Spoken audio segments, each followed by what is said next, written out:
All right. Good afternoon. Good afternoon.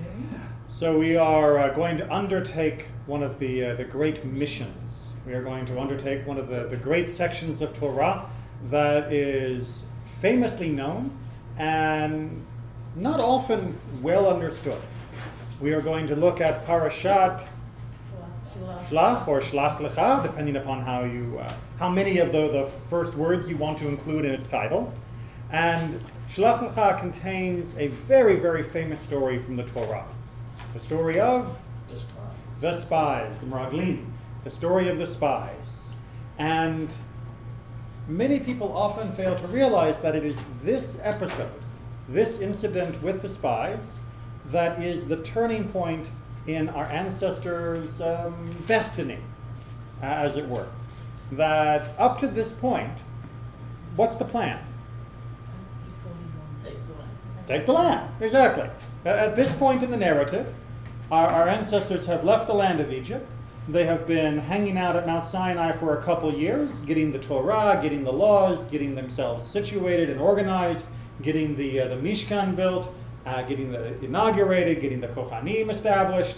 Everything has been going pretty well, which we'll talk about.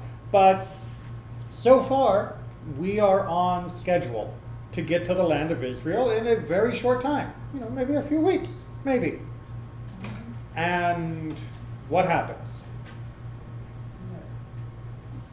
The spies, the Meraglim. And it is because of this incident that we end up with the decree that that generation, the generation of adults, will not be allowed to enter the land. So that means that what's happening here must be pretty significant, must be pretty major. And we need to understand it because, well, we'll discuss this, but it would seem to be saying that this incident is more important in terms of the destiny of our people than the golden calf. That this incident is what truly turns us from being able to enter Israel when we had planned, not the incidents that had preceded it. Make sense? Maybe? Okay. Let's take a look and see what happens. Who'd like to start off our reading? We're on chapter 13, which is on page 840. This is in the book of Numbers, for those of you playing at home or using the different edition of the... Which I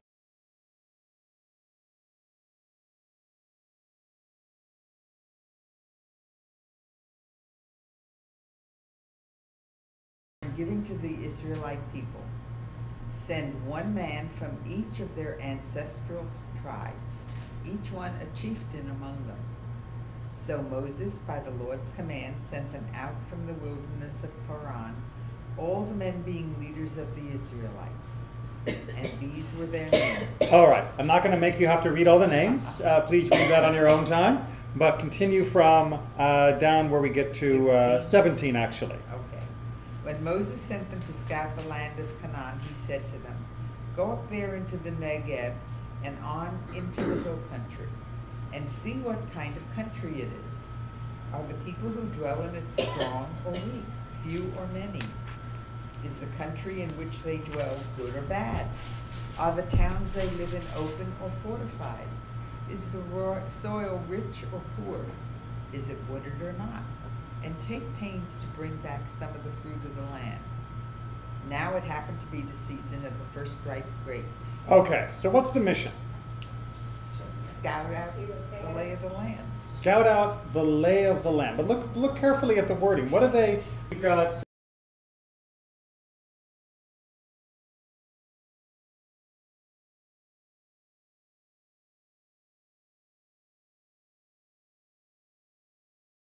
sort of what you might call military information, and then we have just sort of general information, right? This is the information that you need to know if you're planning an attack, but this is the information you need to know if you're writing a travel brochure. See the distinction? So on the military side, what do we hear from Moses' instructions? What do they need to find? Are the towns fortified? Okay. Fortifications. How well fortified are the towns? Do they have thick walls? Do they have strong gates? Are they the kind of things that we can just walk over, or is it going to be a very difficult siege to take these towns? Very good. What else? Are the people strong or weak? The strength of the people. How mighty do the people of the land seem to be? Is this the kind of thing where we're going to want to find alternative ways to attack them because direct assault may prove ineffectual, or we may lose too many people because they are of their strength, and so we might want to find alternative tactics? Or are they going to be pushovers, and it's better to just attack them frontally and wipe them out without worrying too much about losing too many people? Good thing to know, right? Mm-hmm. Anything else? Soil. Soil. What side is that on? Military information or general travel? General. Okay. Why do they want to know the soil? The agricultural lands. Right. And they want to have samples of the fruits, exactly. Whatever happens to be in season. It could be both sides, whether the soil is wooded or not. So Meaning, it could be military or general. how would it be military? Well, if it's wooded and you're trying to overtake them, Mhm. it probably gives you places to have refuge and to hide. Makes it harder for them to fight back at you with Mhm. arrows or whatever they're using in those Right. times. Or it could, if there's if there's an abundance of wood, it could provide a ready supply for siege weapons, or for other types of fortifications for your assault against them. Yeah.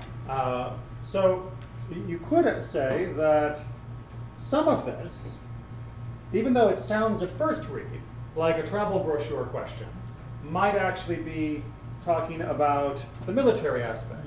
Also, how well will we be able to live off the land while the conquest is underway? How well will we be able to support ourselves? Because after all, while we are assaulting, we're not going to be farming. And that means we're going to need to be able to draw nourishment from the land. Because we know, at least from the book of Joshua later on, as soon as we enter the land of Israel, even before the conquest has truly begun, the manna stops. So knowing what food is available is actually a very important military question, not necessarily just a travel question. And the same goes for this wonderful question that we might take as being a rather offensive question by Moses, which is the land good or bad? Well, what kind of question is that? I mean, this is the land God has promised to Abraham and to his descendants. This is the land that is flowing with milk and honey. This is the land that our ancestors, while they were in Egypt, dreamed of coming back. And this is the only land we're going to. So does it matter if it's good or bad? I mean, if we say the land is bad, are we going to say let's not go? Let's pick another destination? Cancel our ticket and we'll find somewhere else for our vacation? The answer for us in terms of our destination is the land is good. But militarily, and understanding the strength of the inhabitants, knowing how well the land is supporting them, is actually a very important military question. It's not going to change our destination, but it could very easily change how we will approach them and how we will carry out the conquest. Make sense? Maybe? Okay. So I would actually like to argue that what Moses is discussing really has no travel brochure elements to it at all. He's really making sure they understand the full range of information necessary in order to best plan an assault to minimize casualties. Make sense? Okay, keep going. They went up and scattered the land from the wilderness of Zin to Rehob at Lebo-hamath. At Lebo-hamath. They went up into the Negeb and came to Hebron, where lived Ahiman, Sheshai, and Talmai, the Anakites. Now Hebron was founded 7 years before Zoan of Egypt. They reached the Wadi Eshcol, and there they cut down a branch with a single cluster of grapes. It had to be borne on a carrying frame by 2 of them, and some pomegranates and figs. That place was named the Wadi Eshcol, because of the cluster that the Israelites cut down there. Okay, so we were talking a little bit before we began about the tour guides in Israel and the Ministry of Tourism in Israel. And does anyone know what their logo is? Exactly what we're describing right here. Yes. It's a picture of two guys carrying the grapes between them, Yeah. which I always found was rather ironic, because the people who did that group of the first Jewish tourists to the land of Israel, didn't come back necessarily with the right report, as we're going to see.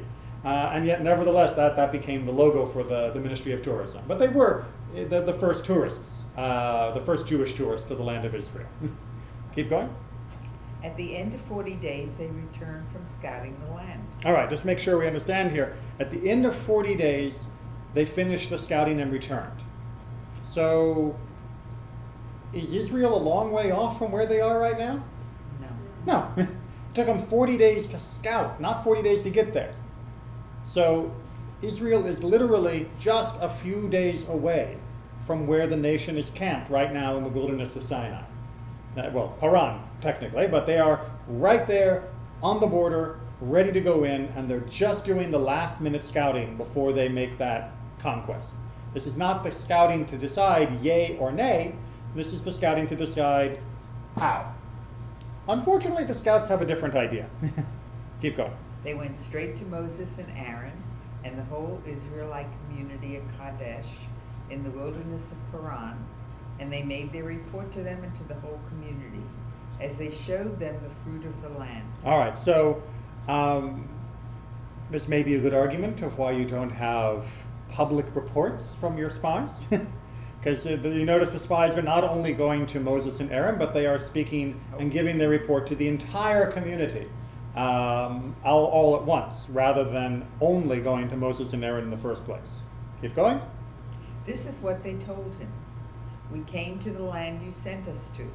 It does indeed flow with milk and honey, and this is its fruit. However, the people who inhabit the country are powerful, and the cities are fortified and very large. Moreover, we saw the Anakites there. Amalekites dwell in the Negev region. Hittites, Jebusites, and Amorites inhabit the hill country, and the Canaanites dwell by the sea and along the Jordan. All right. Any new information here? Well, There are a lot of tribes there already. But we already knew that. Of course we did. When before the spies set out, we knew that there were a lot of people living there. We knew that in Abraham's family's absence, and even prior to that, since Abraham himself never took complete possession of the land in the sense of not having anyone else there, that there were lots of other people living there. They're not bringing any new information to the party, except for the notion that the people there are exceedingly strong. And so they are making a military assessment based upon what they have seen. Make sense? All right, let's see what the reaction is. Caleb hushed the people before Moses and said, "Let us by all means go up, and we shall gain possession of it, for we shall surely overcome it." All right. He says, yeah, that's right. But remember, Caleb was one of the guys that went, and Caleb says, it is indeed a wonderful land, and the people there are indeed mighty. Let's go take it. Because there's nothing there that we can't do. However, But the men who had gone up with him said, "We cannot attack that people, for it is stronger than we." Thus they spread calumnies among the Israelites about the land they had scouted, saying, "The country that we traversed and scouted is one that devours its settlers. All the people that we saw in it are men of great size. We saw the Nephilim. There, the Anakites are part of the Nephilim, and we look like grasshoppers to ourselves, and so we must have looked to them." All right. They basically say, we can't do it. They're too powerful. They are mighty giants. And when we saw them, we felt like grasshoppers. And that must be how they think of us too. Now, for those of you who have read ahead in the book, meaning, last year and the year before that and the year before that and so on. How do all the nations feel about the coming Israelites? The Moabites, the Midianites, the Canaanites, and elsewhere. When we hear, for example, in the Haftarah, during the story of Joshua, when we know what happens with Balak and Balaam, what's their opinion of this tribe of Israelites out in the wilderness? They're afraid. They are terrified, exactly. They are scared to death of us. They won't even let us, the ones that we're not even trying to attack, they won't even let us walk through their country just to go by, because they are so afraid that we would attack them and we would be too powerful for them to be able to stop. The other countries are indeed terrified of us, including the Canaanites and all the other people who live in the land in Canaan. And yet when we look at them, we imagine ourselves being small, and we imagine they must think that we're small too. It's a rather sad case of projecting our own inadequacies. But it does the trick. It convinces the people that this is a lost cause. Right? Yes. Okay. Keep going just a little bit longer, because we need to see the reaction. The whole community broke into loud cries, and the people wept that night. All the Israelites railed against Moses and Aaron. If only we had died in the land of Egypt, the whole community shouted at them. Or if only we might die in this wilderness. Why is the Lord taking us to that land to fall by the sword? Our wives and children will be carried off. It would be better for us to go back to Egypt. And they said to one another, let us head back for Egypt. A familiar refrain, if you've been following the story of our ancestors, which is, times are tough, let's go back to Egypt. The people really feel there's no way we're going to achieve a military victory, which means if we attack, we're just going to get slaughtered and our families will be destroyed, and much better to just lie down and die here in peace in the wilderness than it is to actually assault them and just be killed by someone else's spear. Or, we could just go back to Egypt. And, compared to death, slavery wasn't so bad, right? I'm not getting a lot of support for this idea. We know how the story comes out, but we can imagine their position, right? Nobody wants to fight a war they know they can't win. There are better alternatives, whether it be just peacefully passing away there in the wilderness and dying, natural causes, or whether it be returning to slavery. It's better than having someone stick a sword in you. Yes? How long have they been in the wilderness at this time? Just a couple years. Just a couple years. But what might we, as the all-knowing reader, ask for them to have considered up to this point? Assuming you don't know what happens next, but if you were going to argue against them, what proof would you bring? God says. That God told us we would prevail, so we should go ahead anyway. Yeah, that when we're making our military judgments, as I said at the outset, we're actually trying to figure out what's the best way to minimize casualties, not what is or is not possible in terms of our conquest. Because God will make the conquest possible. We're just trying to make sure that we do it with minimum bloodshed. We'd rather not lose soldiers. And we know that anytime there's a fight, soldiers will die. And if we can avoid some of those deaths by good strategy and tactics, then we should. But God has already overthrown the mightiest army on earth, as Egypt, at this point, to get us out of Egypt. Why would we doubt that we're going to get the same kind of support going into the land of Israel? They'd already fought a couple battles that they had overwhelming victories already. When we fought the way we should and we fought the time that we should, we've done very well so far. The Amalekites, not so nice, but we've done a lot better since that opening salvo against us. So the people should have confidence in God. They should have confidence that God is not moving them from Egypt to the land of Israel just so they can be killed, but that is moving them knowing that the people in the land of Israel are going to be strong and are going to fight back, but God will make sure we win. And that's why God gets angry. Because their feelings of hopelessness are not just depression, it's not just despair. God sees it as being a complete rejection of God and what God can and has promised to do for them. Do you think maybe something that entered into the thing was there for over 2 years now? Mm-hmm. They hadn't had to do a lick of work. And they're looking at going in there and starting to have, we're gonna have to provide housing, we're gonna have to plow fields. It's tough, and whether or not they're only worried about the military side, or whether they're worried about what even would come later if they won, in terms of the work, you know, mana, somebody else providing you food as a slave, well, that's in a sense more dependable than having to do it for yourself day in, day out, year in, year out. So perhaps there's a certain element of, I'm not sure we're able to take care of ourselves, let alone do the fighting. There could indeed be that. There's also a certain element that, as I've already mentioned, we know that even in battles where God has guaranteed our victory, that there are casualties, that there are losses. Who wants to be first? You know, it's just like I always wondered when they had those old medieval castle sieges, and they'd throw the ladder up, and the people would run up the ladders to attack. You know, if you're first up the ladder, you're getting the first pot of boiling oil. So who wants to be first up that ladder?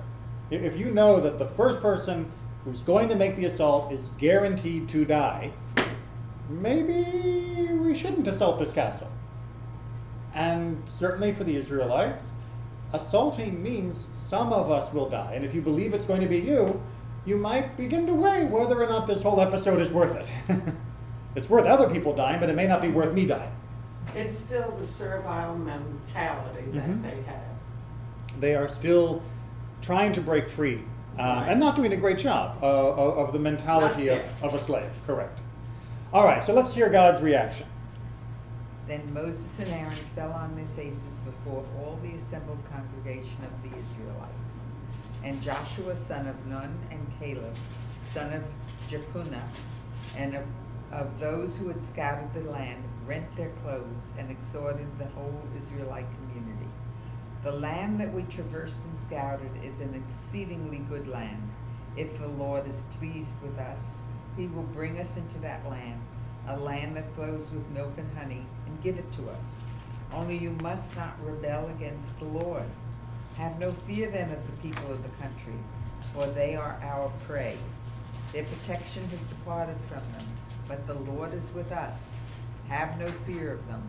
As the whole community threatened to pelt them with stones, the presence of the Lord appeared in the tent of meeting to all the Israelites. Okay. So Joshua and Caleb, to their credit, stand up and say, we can do it. We can do it. And by the way, as a quick aside, if you had 12 spies go up, but 2 of them are arguing that it's okay, how many are left saying don't? Minyan. 10 people of single purpose can change a community. In this case, they're changing it for the bad. In the case of what Abraham was hoping for with Sodom and Gomorrah, he knew that 10 people of single purpose could change a community, even Sodom and Gomorrah, for good. So we end up with this notion of minyan from this group of 10 that's heading in the wrong direction. All right, we're just going to skip a little bit of the argument about what's going on here between Moses and God. But we're going to get to verse 20, where God finally decides, okay, this is what we're going to do. Mary, go ahead. And the Lord said, I pardon as you have asked. Meaning, okay, fine, I'm not going to just kill them all. Nevertheless, as I live and as the Lord's presence fills the whole world, none of the men who have seen my presence and the signs that I have performed in Egypt and in the wilderness, and who have tried me these many times and have disobeyed me, shall see the land that I promised on oath to their fathers. None of those who spurn me shall see it. All right, that's the decree. At this point, we now know everybody who was an adult, who came out of Egypt, is never going to get to be in the land of Israel. Done. No takebacks. This is it. We're going to see that Joshua and Caleb, they're going to be able to go in because they still had the faith, being that the two, but the rest of them, gone.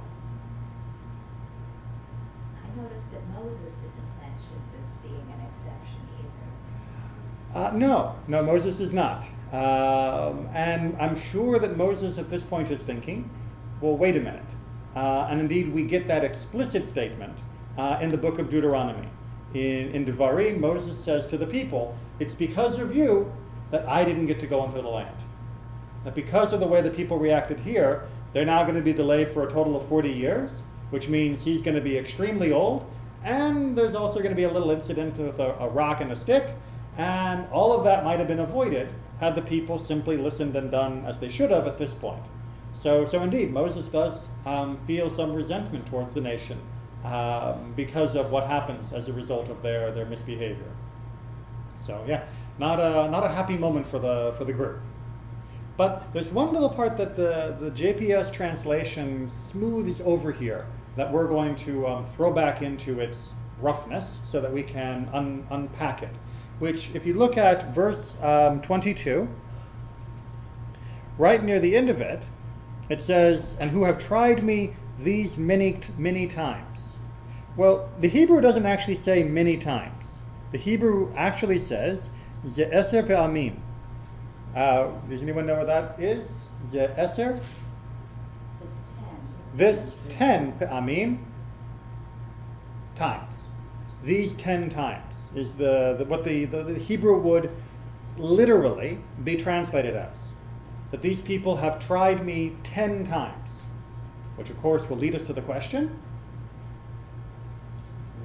Which 10? Thank you for asking. Let's take a look. What 10 times have we tried God? There you go.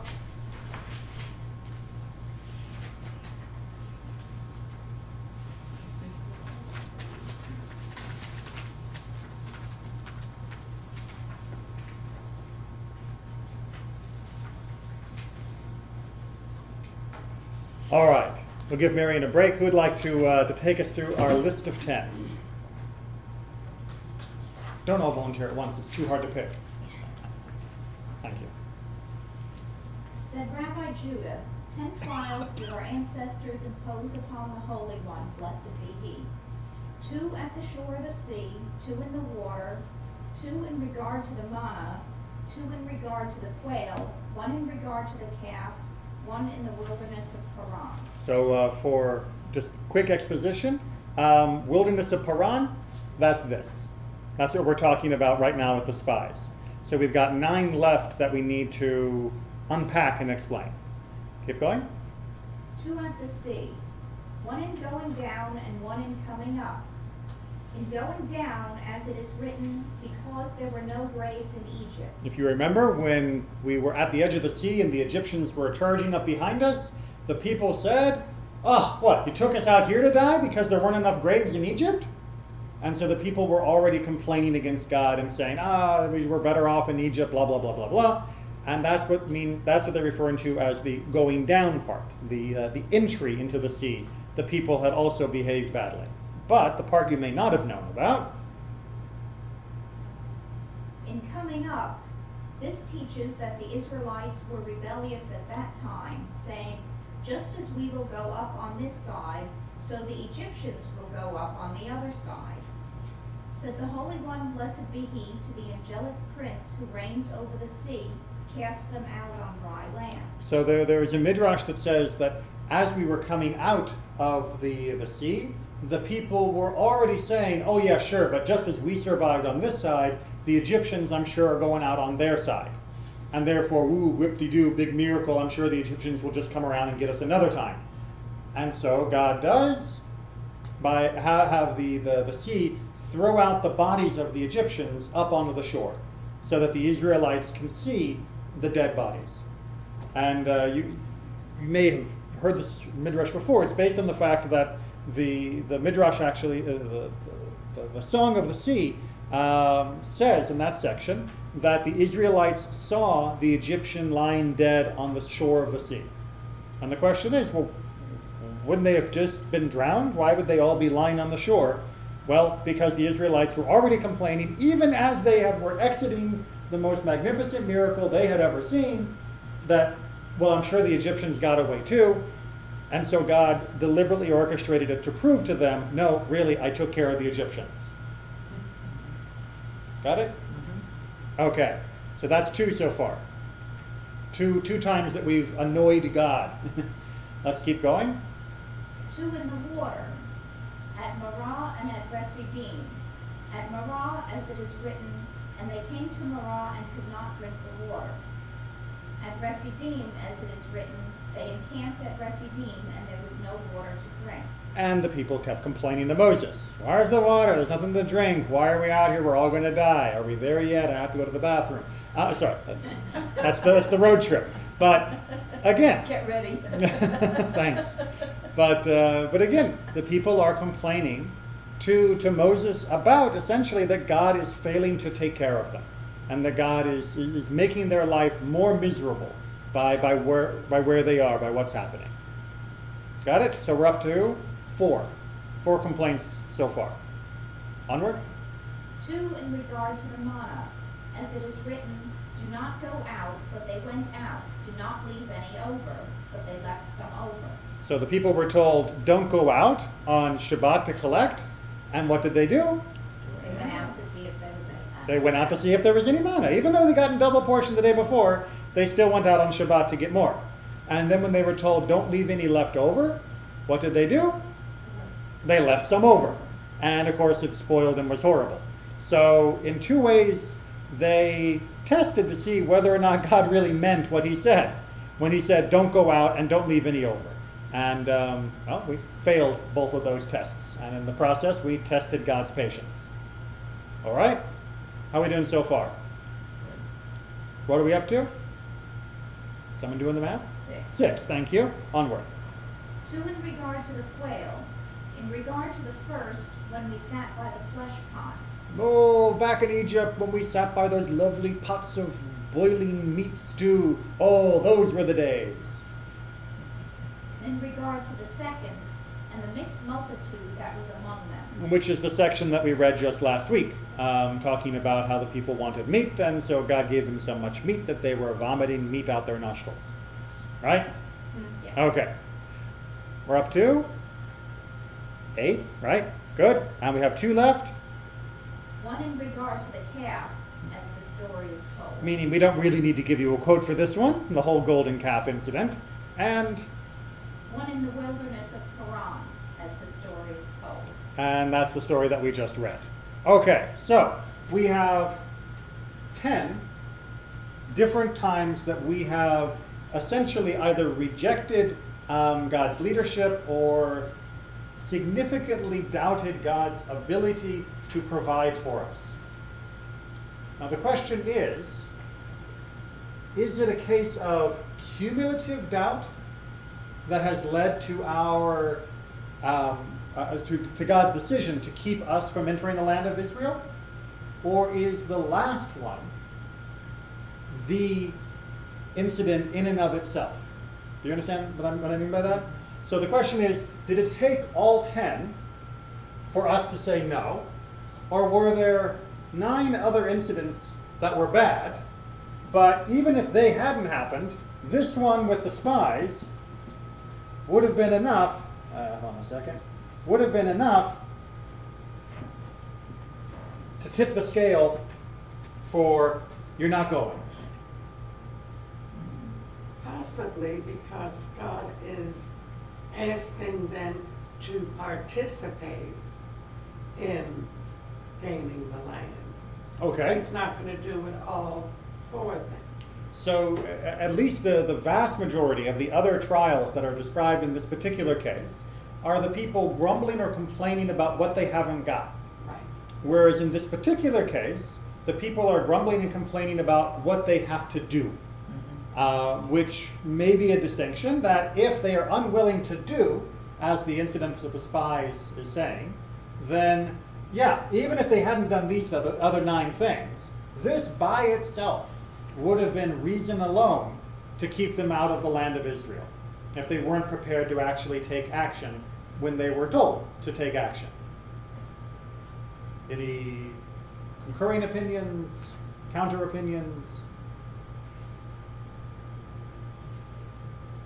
deep Sounds thoughts? plausible. What's that? Sounds plausible. Sounds plausible. So, That it would be the one that could have been just the factor. could have been just this one. So rather than the spies being the straw that broke the camel's back, it is sufficient in and of itself. And it just happens to be the 10th, Yeah. 10th test. Maybe? Yes? No? Maybe? I just want to make sure we have all of our opinions out here. You look like you're hesitant. Yeah, I have something I wanna say, sort of. Well, first God says, oh, he's gonna kill the people. Yep. At this time of this 10th trial, and then he Not the says, first time he "Okay, said I'm not-" that. Yeah. And then he relents and says, okay, I won't kill them, but they don't get to go into the land.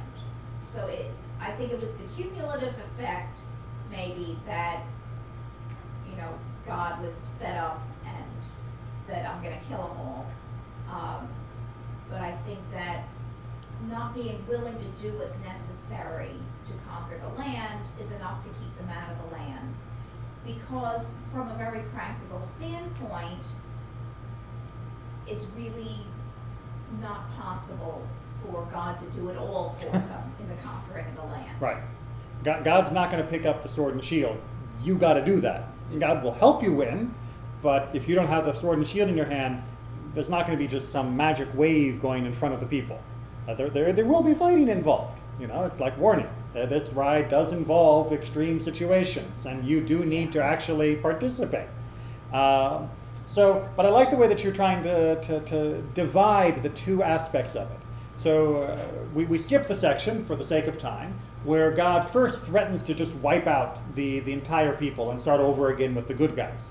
And what I believe you're saying is that reaction, you know what, I'm done with you, is a reaction to the cumulative effect of time after time after time. They keep rejecting God. And you know what? We're done. But even though he relents on that, this episode by itself is sufficient for God to get a measure of our character, or more specifically to have us see the measure of our own character, that we are not prepared to do what's necessary for the conquest and the settling of the land. And if we're not, then we're going to have to wait until there's a group of people that are, meaning the next generation. Make sense? A lot of sense. A lot of sense. Okay, but what if there weren't actually 10? Because after all, why in the world did our JPS translators translate it as these many times rather than these 10 times?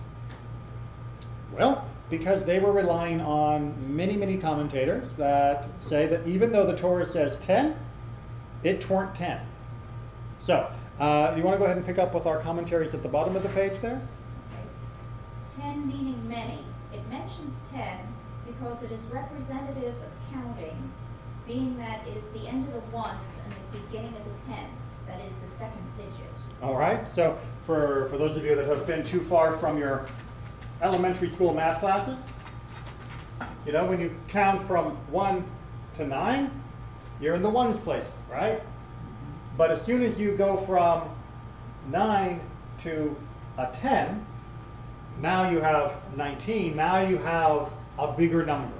Now we're talking counting. Now we're talking multiple times. It would be the equivalent of saying, you know, more than you can count on one hand. More than you can count on your hands. It means it's a lot. It's many.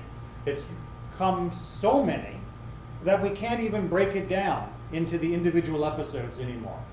So by giving this commentary, even Ezra is essentially saying, it could be more than 10, it could be less than 10, but it's so many that the individual episodes are no longer important. But the cumulative effect, this consistent complaining and refusal to listen to God and to trust God, is just becoming overwhelming. Yes? No? Maybe? Well, he's in good company. Keep reading a few more examples. Meaning many times. It mentions 10 because it is a complete counting. So even Caspi also agrees with him. And then to get a few more specific examples, we'll look at Rashbam at the top of the next page. Many, as in, and your father has mocked me and changed my wages 10 times, but God did not allow him to hurt me. Who's talking there? Not Joseph, but Jacob. Jacob, exactly, Joseph's father, who was working for Lavan, and Lavan kept changing. But if you go back to the story of Lavan and Jacob, and you try to count the number of times that Lavan tricked Jacob or changed the bargain, it doesn't add up to 10. So there it says 10 times. It seems to be, as Rashbam is pointing out, not meant to be taken as a literal number, but as a general representation of many times. Keep going. When I break your staff of bread, 10 women shall bake your bread in one oven, and they shall deliver your bread again by weight, and ye shall eat and not be satisfied. All right, so as part of the curses found near the end of the book of Leviticus, again, it uses this term 10, in this case talking about the women at the oven. And again, it doesn't seem to be specifically referring to an exact number of women who will be doing this. It could be 9, it could be 12, it could just be any large group will be doing this, and yet you 5. And one more example they give, or Rashbam gives. These 10 times have you reproached me. You are not ashamed that you dealt harshly with me. So from the book of Job, and again, if you go to Job up to this point and count the number of reproachments, you don't get 10. So the same way that in English we might use the phrase dozens to refer to a large number without bothering to work out whether it is precisely 1 dozen or 2 dozen, or maybe it's 25, but we still say a couple dozen because we're just trying to give an impression of lots. Or the same way in English we might say thousands. You know, I've told you literally 1,000 times not to leave the light on. More than likely when a person says that, they are not doing a mental count to see. It's literally. Well, that's the thing. We even say in our phrasing, I've literally told you 1,000 times not to leave the light on. And yet if I were to translate that into Hebrew, should I really make the claim that it is precisely 1,000 times right now that I have told you not to leave the light on? And that tomorrow when you leave the light on, which I know you're going to do, I would have to say, I have literally told you 1,001 times. And then the next day it's 1,002 times. I mean, is that what we mean when we say I've told you literally 1,000 times? No. Despite, exactly, despite our appeal to the word literally, we don't mean literally the way literally means. Yeah. How many times can you get the word in one sentence? But instead we're using it figuratively in an idiomatic way. And the argument of Ibn Ezra, of Ibn Kaspi, and of Rashbam, and some other commentators as well, is that that's what we should take away from this as well. That God is not really doing a precise count of our transgressions to date at this point, and the list that we saw from the Talmud notwithstanding, that really what God is talking about is our general tendency has become so self-repeating and so self-evident that we're just going to have to wait for the next generation. Understood? Mm-hmm. All right. So for those that take this as being a general terminology for many, as opposed to a precise list, does that sway anyone one way or the other on the argument of, are the spies the straw that breaks the camel's back, the cumulative weight of our transgressions? Or is the spies a unique flaw that in and of itself, even if we had not committed any of the other problems, even if we had been perfect up to this point, would have condemned us to a generation's worth of death in the wilderness? What's that? Any? I think Judy's interpretation, where it's on the one hand and on the one hand, makes the most sense to me. On the one hand, the cumulative effect might have explained why God was so furious at this instant. Yes. Because he wasn't just arguing and mad about today. He was, as is the case of many people when they are arguing, mad about everything that led up to this point.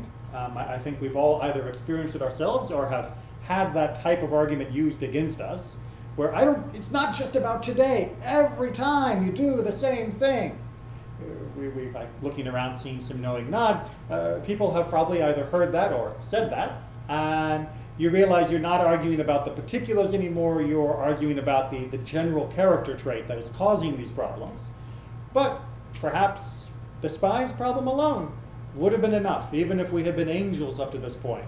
This one incident might have been enough to keep us out of the land, just in and of itself. And one explanation for that would be because of what it revealed about our character, what it revealed about our unwillingness to do when the chips were down. You know, as they say, when push comes to shove, we apparently didn't want to shove, or we were afraid we'd get shoved. And so we were reluctant to take things into our own hands. Now, interestingly enough, after this decree, what happens to the people? Do they say, oh, okay, well, I guess we're just going to be stuck here then? Does anyone remember from our previous year's readings? They tried to do it on their own. They tried to do it on their own. So if the story of the spies is just symbolizing their unwillingness to act, it does get a little hard to explain their reaction, which is, oh, well, if God tells us that we're going to die out here, then I guess we better go attack anyway. Because they don't seem to hesitate once they realize what the consequences are for their actions. They are more than willing to grab up the shield and spear and rush out to battle without God's support. And they pay the price for that, but they do seem to be willing to do, rather than have happened to them exactly what they were worried would happen before. Remember, one of their worries was, you know, why should we attack? It's better to die here in the wilderness in peace. Well, that's what God just promised them. You will die here in the wilderness in peace, and your children will get to go up and do the assault. And apparently, having given them exactly what they wished for, they now suddenly realize that's not what they actually wanted. They want to go and fight, because they would rather fight and die fighting than die in peace in the wilderness. And that's exactly now what God doesn't want them to do, and so they fail. So inside, somewhere, there is this drive for action. So what else might it be about this sin that they are committing from the spies that is so problematic? Let's take a look at a little Mishnah that might give us another explanation of what they could be doing that is such a problem. It turns out that the one who says something with his mouth suffers more than the one who actually does a deed. That is, for actually seducing a virgin, one pays only 50 selas, but for gossiping, one pays 100. So I'm not going to get into all the details here, but you're welcome to either look at the full Mishnah section here or look through the sections of Torah that's being referred to, which has to do with if a person actually seduces a virgin, has to pay 50 selas of silver as a penalty. On the other hand, if someone casts aspersions about a woman, doubting her virginity and saying that she really wasn't and she was immoral, blah, blah, blah, blah, blah, when it's proved that he was wrong, he has to pay 100 selas. And the Mishnah is noting, apparently then, actually seducing her and sleeping with her carries a lighter penalty than gossiping about her. Which seems a little counterintuitive, wouldn't you say? Maybe? But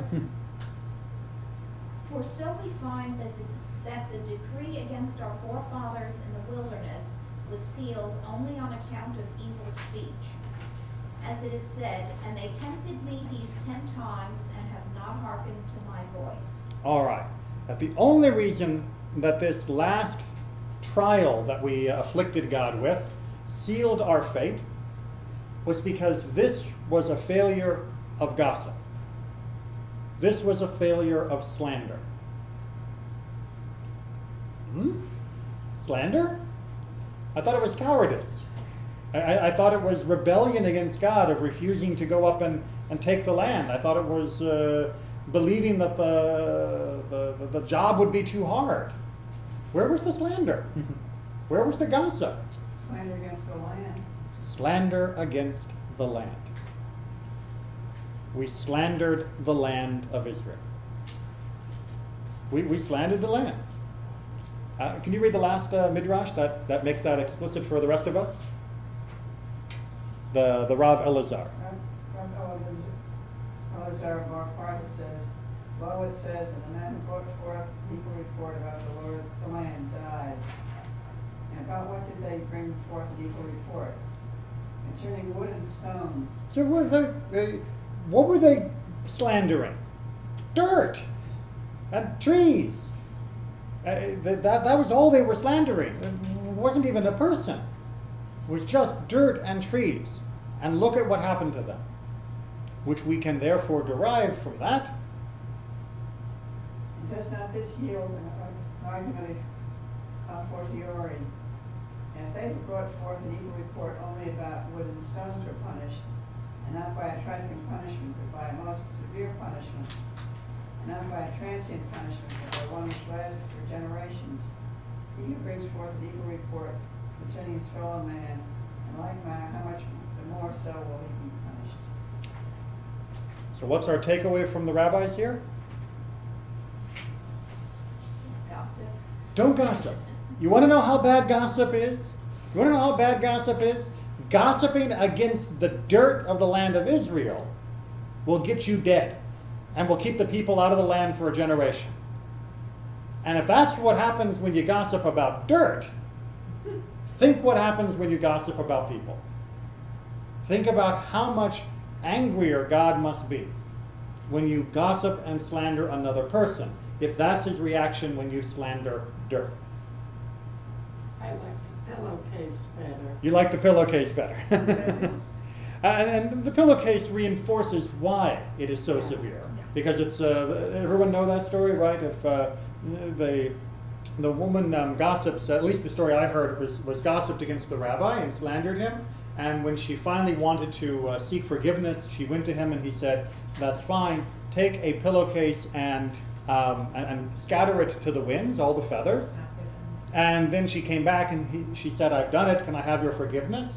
He said, yes, as long as you can go find all the feathers and bring them back to me.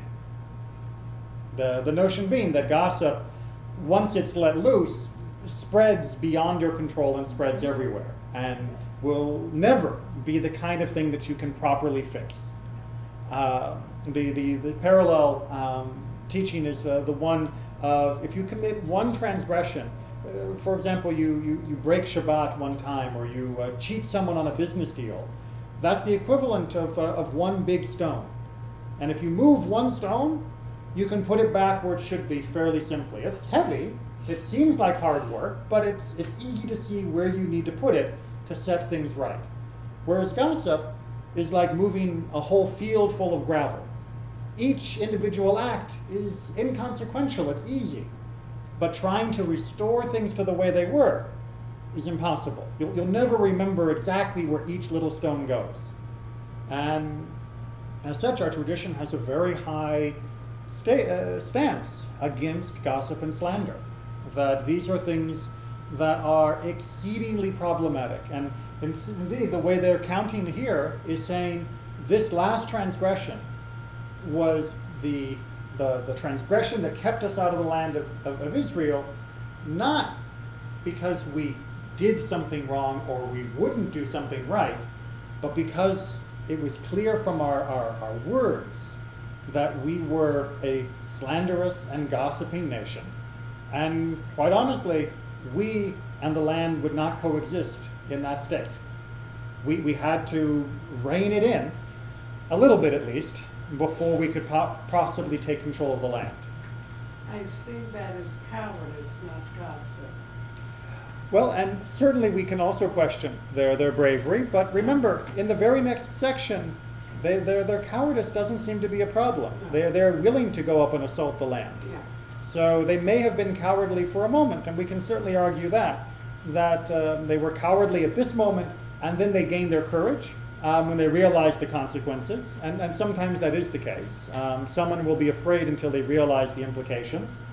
But rather than arguing only about the historical case here, I just want to reinforce and draw your attention to the very high standard, that the rabbis didn't choose to use this story of the spies as a reminder that we should obey God in all things, or that we should always be willing to have faith in God. I mean, they believe that too, and they say that too, but this episode they chose to use as a way of highlighting the severe repercussions of gossip and slander. They chose to use this most famous story for something that many people consider to be a trivial transgression. And I believe they did that very deliberately, because they wanted to make sure in our hearts that we don't treat it as just a light matter, but see it as something that will keep us from having an inheritance in the land of Israel. All right, take care. Watch your tongues. Thank you.